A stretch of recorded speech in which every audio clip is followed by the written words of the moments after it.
ये एक सोलेनॉइड है।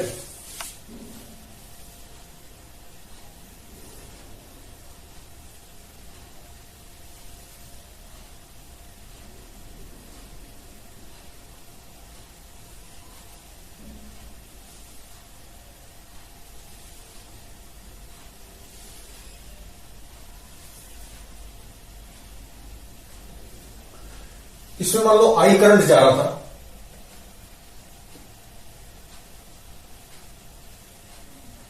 और ये आई करंट ऐसे आगे टर्न्स है। इसकी लेंथ मान लेते हैं एल है, एल लेंथ है, और ये इसके एक्सिस है पासिंग थ्रू सेंटर। एक्सिस पर एक पॉइंट लिया हमने ए, इसके अबाउट मैग्नेटिक फील्ड निकालनी है due to all this turns. तो एन टर्न्स है एन लेंथ में, और ये मान लो एल नॉट है। ये कितना है? एल नॉट है। तो यहां पर magnetic field due to this, तो टर्न की वजह से जो मैग्नेटिक फील्ड है वो हमने निकाल रखी है एक्सिस पे। जो रिंग में होती थी, रिंग में करंट फ्लो करता था और एक्सिस पे मैग्नेटिक फील्ड निकालते थे ना, वो वाला फॉर्मूला लगा सकते हैं। लेकिन ये काफी सारे टर्न्स है, तो यहां से मान लो एक्स दूरी पे मैं लू, एक्स दूरी पे ये dx अगर विड्थ लेता हूं, ये dx, तो इसमें कितने टर्न्स आएंगे? Number of turns in this dx width कितने आएंगे? l लेंथ में तो n है, 1 यूनिट लेंथ में कितने होंगे? इतने, और dx में इतने। This is number of dn, this is number of turns in dx width. ये जो dx लेंथ बोल सकते हैं इसको, dx लेंथ में कितने टर्न्स होंगे? इतने। एक टर्न की वजह से मैग्नेटिक फील्ड कितनी है? एक टर्न की वजह से mu naught I R square, इसका रेडियस मान लो आर है, ये जो रेडियस है दिस इज आर, ये आर है, ठीक। तो mu naught I R square upon 2 x square plus R square का 3/2। ये ड्यू टू क्या है? एक टर्न मैग्नेटिक फील्ड है, तो magnetic field at A due to 1 turn is this. और टर्न कितने हैं dx लेंथ में? dn टर्न्स है इंटू dn, dn कितना हो गया? n/l dx। अच्छा, अब n/l को क्या लिख सकते हैं? Small n। तो ये, अच्छा, अब मैं इसमें क्या चाहता हूं कि ये dx में लेंथ में जितने टर्न्स उसकी वजह से यहां मैग्नेटिक फील्ड लग गई, लेकिन हमें तो पूरा का लिखनी है, पूरी की लिखनी है। तो मैग्नेटिक फील्ड b एट ए क्या होगी? इंटीग्रेट कर दो। इंटीग्रेट कहां से कहां तक होगा? x वेरीज फ्रॉम, ये जो x है this varies from L naught to, L naught से कहां तक वेरी करेगा? ये L नॉट प्लस L, यहां तक वेरी करेगा।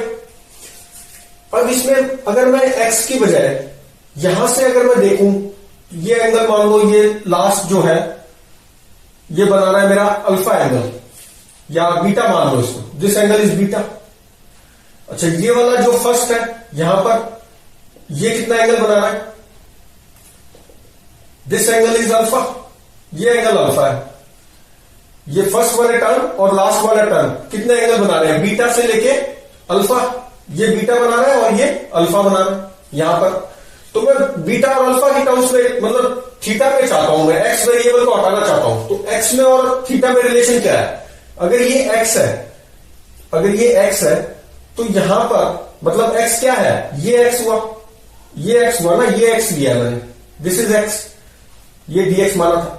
अच्छा, x में ये मान लो थीटा एंगल बना रहा होगा, दिस एंगल इज थीटा, तो tan थीटा कितना हो जाएगा? या cos theta is x, cos theta is x, और ये कितना हो गया? cos थीटा कितना होगा? परपेंडिकुलर अपॉन बेस, तो x cot theta is y, इसको क्या मान सकते हो? cot theta is x upon perpendicular, this perpendicular length, ये कितनी हो जाएगी? r। एक्चुअली यहां पर नहीं आएगा, ये कहां आएगा? थीटा यहां पर, x दूरी पे किसी टर्न तक ही लोगे ना, जैसे ये ले रखे हैं यहां तक, टर्न की पूरी, ये ऊपर उठा नहीं हुआ, ये तो ड्राइव ये बता रखा है कि इसके ऊपर से जा रहा है। एक्चुअल में क्या है? ये बहुत ऐसे जा रहा है, तो इसके एंड तक लेना पड़ेगा ना। तो ये कितना हो जाएगा? x/r। तो x कितना आ गया? r cot theta. Differentiating this with respect to theta we get dx is equal to minus are cosecant square theta आ जाएगा into d theta. dx by d theta था ना, तो इधर जाके डी थीटा हो गया, ये चीज आ गई।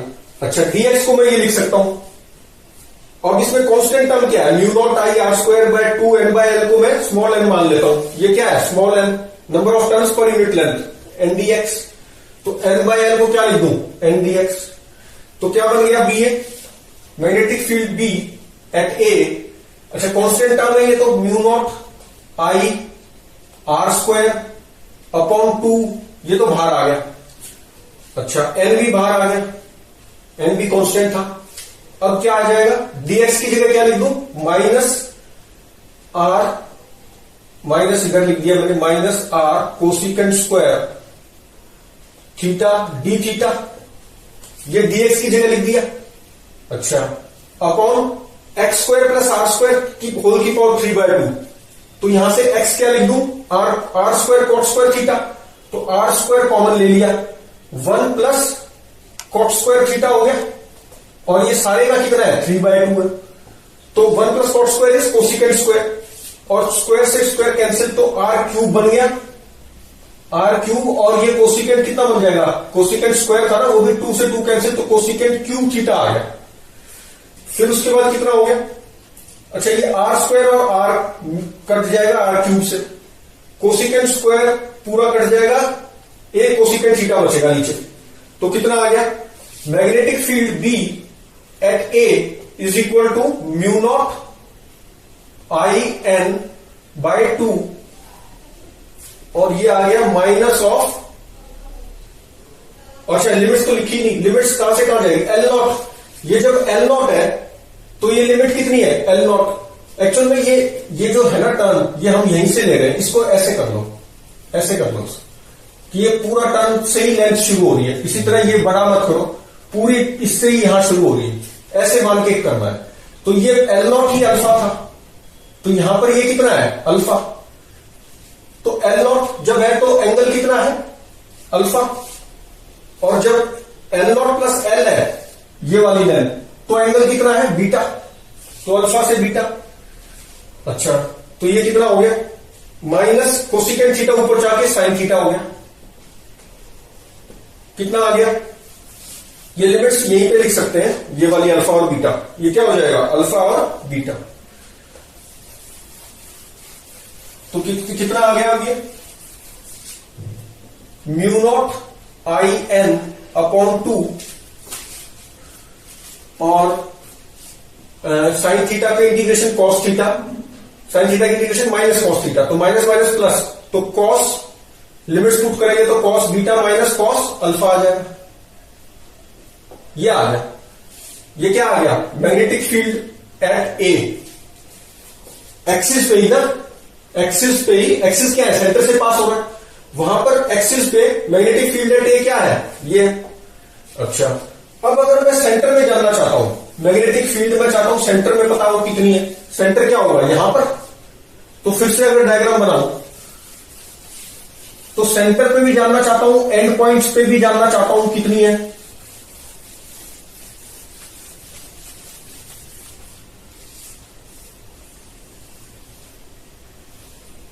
ऐसे है,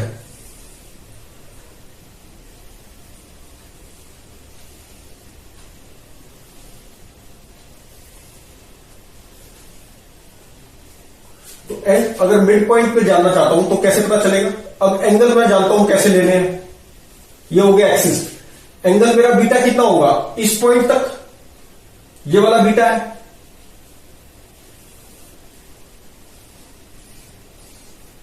तो ये बीटा एंगल था। अच्छा, मिड पॉइंट है तो ये लेंथ इक्वल टू ये लेंथ है,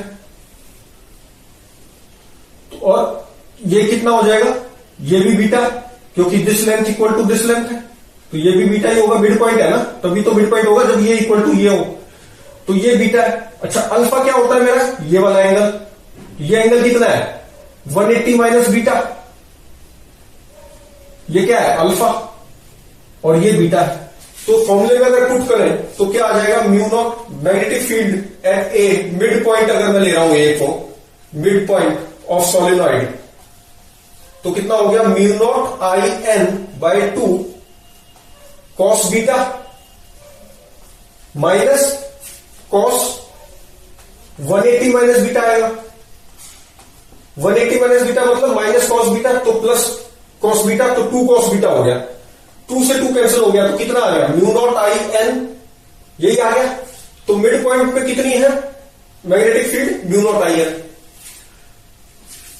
कॉस बीटा, 2 कॉस बीटा था ना, 2 से 2 कैंसिल हो गया तो ये आ गया।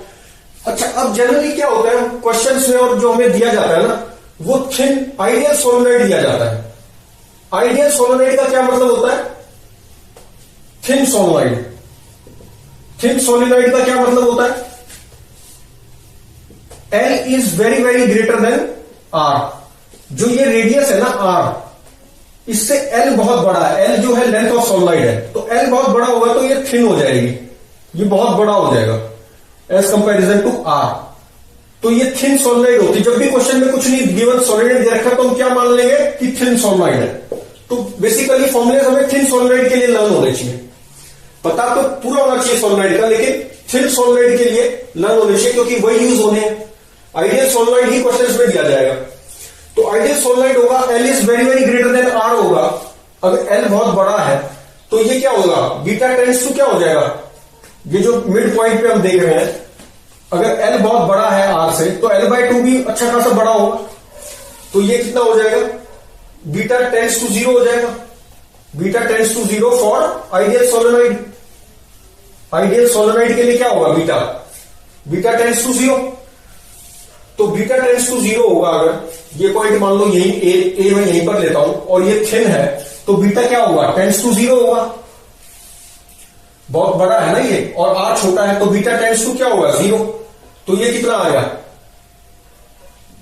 कॉस बीटा, ये 0 हो गया। और ये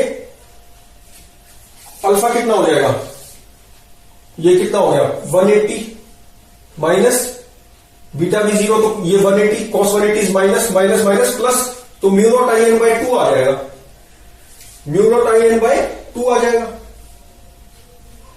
या फिर यहीं पे देख लो ना, ये मिड पॉइंट पे अगर मुझे चाहिए थिन सोलेनोइड के लिए तो बीटा टेंड्स टू क्या है, 0 हो गया।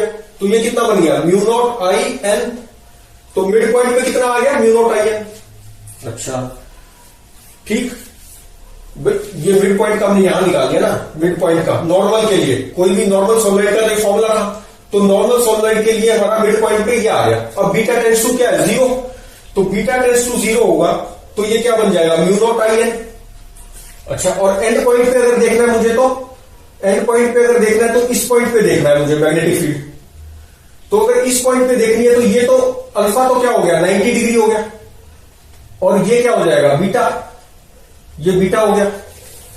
तो कितना आ गया, अगर एंड पॉइंट पे देखना है तो एंड पॉइंट पे ये अल्फा तो क्या है, 90 डिग्री है, ये 0 हो गया। तो कितना आ गया, magnetic field at A is equal to normal solenoid की बात कर रहा हूं, mu naught I N by 2 cos beta. Normal solenoid के केस में magnetic field at end point अगर देखना है मुझे, तो देखो नॉर्मल के लिए हम ये वाला फॉर्मूला यूज करेंगे, और ये वाला फॉर्मूला नॉर्मल का यूज करके हमने नॉर्मल सोलेनोइड के लिए मिड पॉइंट पे निकाल लिया ये। इसी तरह नॉर्मल फॉर्मूले से हमने एंड पॉइंट पे निकाल लिया ये। ठीक, अब अगर मुझे थिन सोलेनोइड का चाहिए तो मैं ये बीटा टेंड्स टू 0 कर दूंगा, तो ये मिल गया मुझे मिड पॉइंट पे। एंड पॉइंट पे ये था नॉर्मल फॉर्मूले से, बीटा टेंड्स टू 0 है थिन सोलेनोइड के लिए। तो मैग्नेटिक फील्ड एट ए जो कि एंड पॉइंट है, कितना मिल गया, mu naught I N by 2। तो मतलब ये हाफ हो जाता है। थिन सोलेनोइड का ही हमें यूज करना होगा फॉर्मूला। तो क्या होगा, म्यू नॉट आई एन, ये कब है फॉर्मूला, थिन सोलेनोइड के लिए है और मिड पॉइंट पे है, मिड पॉइंट पे। और ये mu naught I N by 2 कब है, ये भी थिन सोलेनोइड के लिए है और एंड पॉइंट पे है। तो अब हम ये जानना चाहते हैं, पहले तो ये देखो कि ये एक्सिस पे है। अगर मैं ये कहूं कि भाई आउटसाइड सोलेनोइड मैग्नेटिक फील्ड कितनी है, तो वो हम 0 लेते हैं फॉर थिन सोलेनोइड, फॉर या आइडियल सोलेनोइड कह लो या थिन सोलेनोइड कह लो। हम आउटसाइड सोलेनोइड क्या लेते हैं, 0। क्यों, ये भी बता देता हूं। अगर हम आउटसाइड सोलेनोइड देखें, ये टर्न ही देख लो, ये टर्न मान लो कैसे जा रहा है, ऐसे जा रहा है, और ये टर्न कैसे है, ऐसे है। यहां पर मुझे चाहिए आउटसाइड सोलेनॉइड, यहां पर मैग्नेटिक फील्ड। तो मान लेते हैं कि ये ऐसे है, ऐसे करंट फ्लो कर रहा था, ठीक है, ऐसे फ्लो कर रहा था, ठीक, ऐसे जाएगा फिर ऊपर से होकर फिर ऐसे, मुझे यहां चाहिए। इसकी वजह से अगर मैं देखूं मैग्नेटिक फील्ड तो ऐसे कैसे निकाल सकता हूं, thumb in the direction of current करके और ऐसे जाएगा, मतलब इस लूप मैग्नेटिक फील्ड इस लूप की वजह से कैसे होगी, ऐसे, ये ऐसे और ये ऐसे, ऐसे जाएगी ना मैग्नेटिक फील्ड, ऐसे ऐसे और ये ऐसे निकलेगी, फिर ऐसे करके हम डायरेक्शन पता चल जाएगा। अच्छा, इसकी वजह से डायरेक्शन कैसे होगा, ऐसे ही होगा, ऐसे, और ये कहां से आ रहा होगा, ऐसे। तो इस पॉइंट पे अगर हम देखें तो इसकी और इसकी वजह से कैंसिल हो गई है, इसकी वजह से इधर है और इसकी इस वाले की वजह से, इस टर्न की वजह से मैग्नेटिक फील्ड ऐसे गई। तो आउटसाइड मैग्नेटिक फील्ड क्या होगी सोलेनॉइड के, जीरो हो जाती है, क्योंकि ये लंबा है और हम यहां पर देख रहे हैं थिन है ना, आइडियल की बात कर रहा हूं। तो यहां पर आउटसाइड क्या लेते हैं, जीरो। और इनसाइड सोलेनॉइड क्या होगी, इनसाइड सोलेनॉइड देखो इसकी वजह से और इसकी वजह से एक ही डायरेक्शन है, ऐड हो रही है, यहां पे फिर जीरो हो रही है, ये ऐसे है। तो यहां पर तो ये ऐसे हुई ना और ये ऐसे हुई, तो यहां तो कैंसिल हो गई बाहर, और इनसाइड क्या ऐड हो रही है। तो ये मैग्नेटिक फील्ड जो इनसाइड है वही होती है ये μ0I2। इनसाइड बोले तो एंड पॉइंट पे ये वाली हो जाएगी थिन सोलेनॉइड आइडियल के लिए, और आइडियल के लिए मिडल में क्या हो जाएगी μ0I2। अब क्वेश्चन अराइज होता है कि ये एंड पॉइंट से जो मिड पॉइंट में है वो डबल है, या आप बोल सकते हैं एंड पॉइंट पे आते आते मिड पॉइंट से हाफ हो गई। तो क्या ये लीनियरली वेरी करती है या एब्रप्टली कुछ चेंज होता है और फिर होती है लीनियरली वेरी नहीं करती, मतलब। तो ये जानने के लिए हम क्या करेंगे, हम चेक कर सकते हैं इसको, कैसे चेक करेंगे। ये मान लेते हैं कि ये हम लॉन्ग सोलेनॉइड ले लिया हमने, ठीक है, ये इसके एक्सिस हो गए। अगर मैं यहां देखूं 10 सेंटीमीटर दूर, ये मान लो इसका रेडियस था 1 सेंटीमीटर या 0.01 मीटर बोल सकते हैं, 0.01 मीटर इज 1 सेंटीमीटर, रेडियस मतलब ये वाली चीज। अच्छा, इसकी लेंथ मान लेते हैं हम, क्योंकि आइडियल की बात कर रहे हैं, तो ये thin solenoid L very very greater than R है, तो एल मान लो मैंने ले लिया 1 मीटर, मतलब 100 सेंटीमीटर, ठीक। तो अब मैं चाहता हूं कि ये 10 डिग्री इसके, ये 10 कितनी दूरी पे ये 10 डिग्री बना रहा होगा। दिस एंगल इज, ये एक्स मान लो, ठीक है। तो ये 10 डिग्री मान लेता हूं मैं। 10 डिग्री क्या होगा, 10 डिग्री यहां से एक्सिस से इस पर लेंथ, ठीक है, और ये हो गया हमारा 1 सेंटीमीटर, और ये पूरी लेंथ कितनी है 100 सेंटीमीटर। मैं देख रहा हूं कि ये 10 डिग्री बहुत कम होता है ना, तो कितनी दूरी पे आएगा, तो ये हो गया 10 of 10 इज इक्वल टू, मैं ले सकता हूं इसको 10 डिग्री ले लिया मैंने, क्योंकि ये बहुत स्मॉल है, तो स्मॉल जब होता है तो हम डिग्री के इक्वल हो जाता है, that is equal to π/180 into 10, इतने रेडियन हो गए, 10 डिग्री के कितने रेडियन हो गए, इतने, that is equal to 10 of 10 कितना हो गया, perpendicular upon base 1/x, 1/x हो गया ना, तो कितना आ गया x, 18/π, पाई को 3 मान लेता हूं, 3.14 होता है ना, तो अप्रोक्सीमेटली कितना आ गया, 3 मानू तो 6 आ गया, 6 सेंटीमीटर। तो ये 6 सेंटीमीटर दूर 10 डिग्री एंगल था, ठीक है। ये मैंने इतना नजदीक क्यों लिया, 6 सेंटीमीटर दूरी मिल गया ना इसको 10 डिग्री, क्योंकि ये तो 1 सेंटीमीटर बहुत कम है। अच्छा, तो दूसरा कितना हो जाएगा, जो एंड पॉइंट पे जाऊंगा, तो ये तो बहुत कम आएगा, ये वाला, ये तो हमारा हो गया बीटा, और ये हो गया अल्फा, और ये क्या होगा, ये जो है 10 से भी कम आएगा, क्योंकि मिड पॉइंट होता तब ये इधर भी 10 होता और इधर भी 10 होता, लेकिन मिड पॉइंट नहीं है ये तो 6 सेंटीमीटर पे ही आ गया, टोटल तो लेंथ इसकी 100 थी, तो ये तो बहुत ही कम होगा, 2-3 डिग्री 1 डिग्री ऐसे कुछ होगा, हाफ भी हो सकता है ये वाला एंगल, ठीक।